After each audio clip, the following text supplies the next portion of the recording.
Why defend Pope Francis? Should you even defend Pope Francis in the first place? What does it mean to defend Pope Francis? What does it look like? These are all very important questions. Let's start with what does it mean to defend Pope Francis? If we talk about defending someone, the obvious question is defend them from what exactly? In the Pope's case, it would mean defending him against those who misrepresent and distort his words, those who bear false witness, whether that is consciously done or unconsciously. It would also mean defending the Pope from those who slander him, those who rashly judge him and assume the absolute worst in his intentions, those who are disrespectful and irreverent, those who disobey his authority and incite others to sin. In all these cases, every Christian should be willing to defend the Pope and anyone else for that matter who are victims of the sinful behavior of others. So, in principle, everyone should be willing to defend Pope Francis. This is a pretty straightforward Christian teaching. One paragraph in the Catechism is especially noteworthy. To avoid rash judgment, everyone should be careful to interpret insofar as possible his neighbor's thoughts, words, and deeds in a favorable way. Every good Christian ought to be more ready to give a favorable interpretation to another's statement than to condemn it. So if someone engages in sinful behavior against the Pope, a good Christian should rebuke them and defend the Pope. Even if someone messed up previously and received legitimate criticisms, it would not excuse future illegitimate and sinful behavior against a person. For example, my boss can be criticized if he said a curse word, but that doesn't mean that I can disobey his authority and criticize him unfairly in other situations. So we can all agree that in principle, everyone should be willing to defend Pope Francis and rebuke those who engage in sinful behavior. Okay, but now the question is it possible to wrongly defend someone? Yes, if I stole a bottle of water, you should not defend me. You should still try to see where I am coming from and try to be understanding as to why I did what I did. For example, maybe I was a few coins short and I was incredibly thirsty. What I did was still wrong. You should not defend that. I could have gone to the bathroom or tried a different store. But trying to understand why I did what I did will be very helpful to examine the situation properly. So you should not wrongly defend me, but if the store owner came at me and started punching me in my face, you should defend me. You shouldn't defend me stealing the bottle of water, but when the legitimate criticism of my stealing crosses the line where it becomes illegitimate, then you should absolutely defend me. So getting back to Pope Francis, we should defend him. Obviously, we should even defend him when the original criticism or concern might be legitimate, but then it crossed the line by becoming sinful. Obviously, when you do this, there will be some people who call you a Pope splainer, which is basically a term used by a lot of pseudo-traditionalists in order to dismiss what you are saying, because they think that you are just trying to explain everything away and then they don't have to engage the actual argument and facts put forward. It is similar to when an internet atheist replied to an argument for God's existence by saying, haha, Sky Daddy. And you just say, dude, I am trying to have a conversation. Can you just please engage the argument? I would like to hear your response. But they just ignore what you say and say again, haha, imaginary Sky Daddy. That is basically the impression I get when people try to be good Christians, but fake traditional Catholics don't like what you have to say. But if someone calls you that, more often than not, you can take it as a compliment for being a good Christian. So don't pay attention to it, you just continue being a good Christian and avoid the sins of rash judgment, evil suspicion, bearing false witness, slander, irreverence, disobedience, etc. If other people chose to interpret the Pope's words or actions in a negative way instead of a more neutral or positive way, and they didn't at least try to do the effort by seeing how other people have understood the Pope in a less negative light, then that is on them. They are not acting as a good Christian, and they are not being a faithful traditional Catholic. Now, I want to be clear that popes don't always make the best decisions and that they can do better. And it is really okay if you think, hmm, I think the pope could have handled this a bit differently. Maybe he shouldn't have done or said this and that. Maybe he could have done or said XYZ instead, while still trying to be sympathetic and understanding where the pope is coming from and being respectful about it after you properly informed yourself about the facts and took a charitable look at it. You can absolutely do that, and that is okay. But for the most part, that is definitely not what we are witnessing today. The majority of criticisms are not even based on the reality, and people are not informed properly.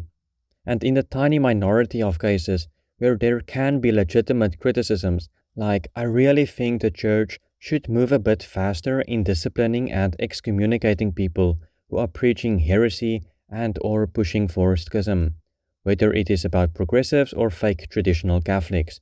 But people often loop that in with sinful behavior regardless. For example, a legitimate criticism is that the church should discipline the German bishops because they are in blatant opposition to Pope Francis and the Catholic Church.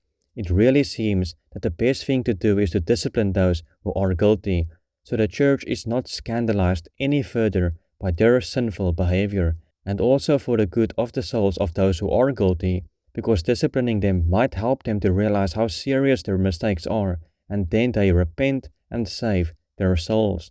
The reason they might not have been disciplined yet might be because the Vatican wants to avoid a complete schism with the German bishops, and schisms rarely heal. So it is understandable, but personally, I think the best option is still to discipline them, for the reasons I listed previously. So this, I believe, can be a legitimate criticism. But notice what is missing in my criticism here. I am not being irreverent by being disrespectful and saying bad things about Pope Francis. I don't have evil suspicion where I assume the worst in a Pope's intentions. I am not bearing false witness against Pope Francis. I am not disobeying Pope Francis's legitimate authority. I am faithful to his magisterium. I do not incite other people to sin through disobedience, slander, irreverence, etc. If those who claim to be good Christians and those who try to be faithful Catholics actually acted like good Christians, imagine how much better the Church would be today. Sure, the Pope can do better, and his advisors don't seem to be very informative, which means that sometimes he could explain things in a bit more detail. But when there are so many people who are acting so incredibly sinful, do you really think that Catholics are creating the groundwork for a successful pontificate in the first place? It is like Pope Francis is trying to cross the zebra stripes on the road, but then people dig holes for him to trip over. People throw nails in front of him, and the cars are actively looking for an opportunity to hit him. Yes, he can still cross the road. It is possible. But due to the behavior of others, it is incredibly difficult, and the chances of success is not very high. Sure, he could get people to help him clean the road and help him cross safely. It is not impossible, but he is placed in a pretty terrible environment, and the chances of success is greatly diminished. And I also want to say that if you are not praying for the Pope and the rest of the Church, you should not be complaining. It is like people complaining, oh, this politician or political party is so bad, but then you didn't even go to vote. You had the opportunity for your voice to be heard and to make an impact, but you didn't. You didn't go to vote. So you should not complain about the election results when you are part of the problem.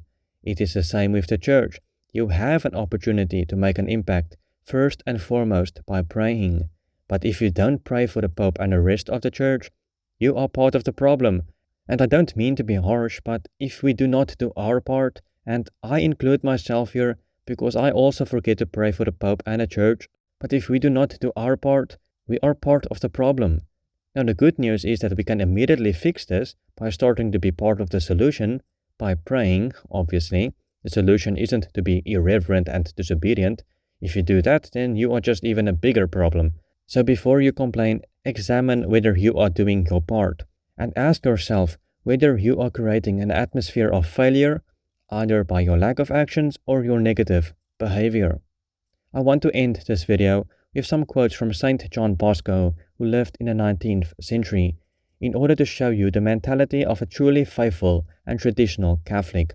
I want to show you the footsteps of a great saint on this topic. Credit goes to my friend Andrea for bringing most of these to my attention.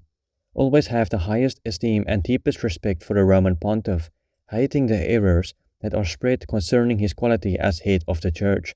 Speak of him with the highest regard, scolding severely those who abuse him in your presence. Refute as ably as you can the errors and calumnies that might be hurled against him. Always reject writings that attack his authority and jurisdiction. This you can do by destroying them, or refuting them, or opposing them by spreading good literature, even at the cost of much expense. Pray every day for the Church and for the Roman Pontiff, reciting one Our Father, Hail Mary, and Glory be, with the words, I believe the Holy Catholic Church, in order to make an act of faith in the divinity of the Church, of which the Pope is the visible head on earth.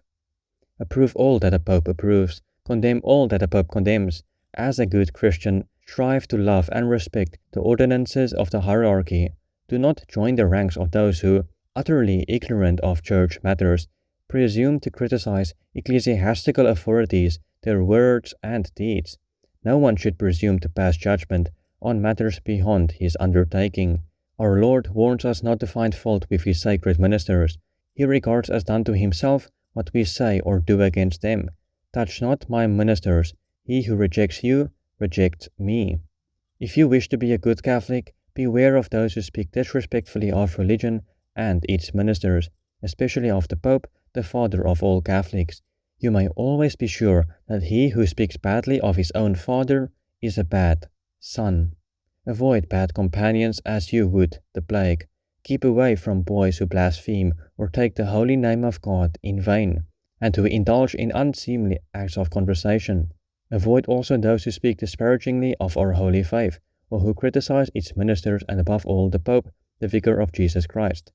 Just as only a degenerate son would criticize his father's conduct, so only a degenerate Catholic would criticize the Pope, who is the father of all Christians throughout the world. No one can call himself a Catholic and still reject the Pope.